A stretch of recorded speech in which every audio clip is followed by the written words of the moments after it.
In other news now, fresh protests are likely to erupt in Hong Kong after a student who got injured during demonstrations succumbed to his injuries. A 22-year-old, Chow Sitzlok, sustained injuries while he fell during an anti-government protest in the city. He is the first student to die in the unrest that began in June. The death is expected to fuel anger and resentment against the police and has already been accused of using excessive force.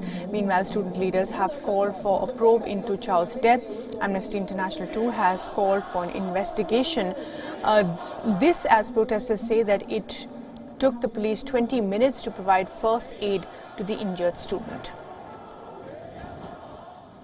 啱啱講嘅就係第一個就係需要查明個真相啦，第二個就係要查清楚究竟點解警察會阻礙救護20分鐘。 The circumstances of how Chow received his injuries remain unclear. Police said that he was believed to have fallen from one floor to another in a parking lot during the weekend crowd dispersal operations in Kowloon Peninsula. Meanwhile, prominent activist Joshua Wong and Agnes Chow appeared at the court for hearing over charges on as far as the unrest is concerned. Mourning Chow's death, Wong accused the Hong Kong police of attempting murder. On together, and we urge Hong Kong people wear black t-shirt together today and tomorrow to show our solidarity and unity. And now is the time for the government to set up the independent investigation on the clash. We need to know and seek for truth and justice, and which is really insane and unreasonable for how the government allowed the police attempt to murder Hong Kong people, which proved that reform the police force is a must.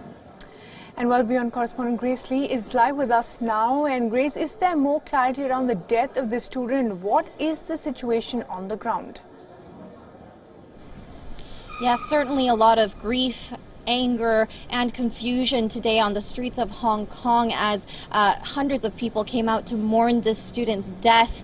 But what's very unclear is how this student ended up falling from the third floor of a car park during clashes between protesters and police. Now, it's not even clear whether or not he was at that site protesting. But what we do know is that police today backtracked on something they had said earlier at a press conference today. They confirmed that police officers were present when this student fell, but this is something they had denied previously. So that's provoking a lot of anger from protesters who are now calling police liars, and they want the full story of how this student fell from that building and eventually succumbed to his injuries. Now, there are more protests happening tonight, and we expect this to kind of renew the energy of protesters and have them rallying over the weekend as well.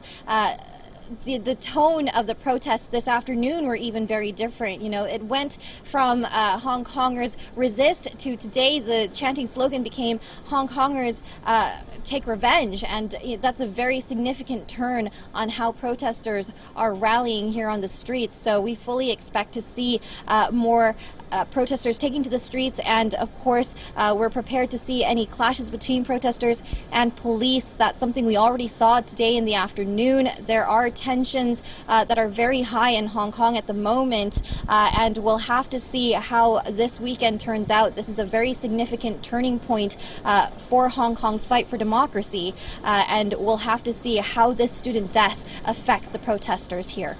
All right, Grace, thanks very much indeed for joining us with the latest there.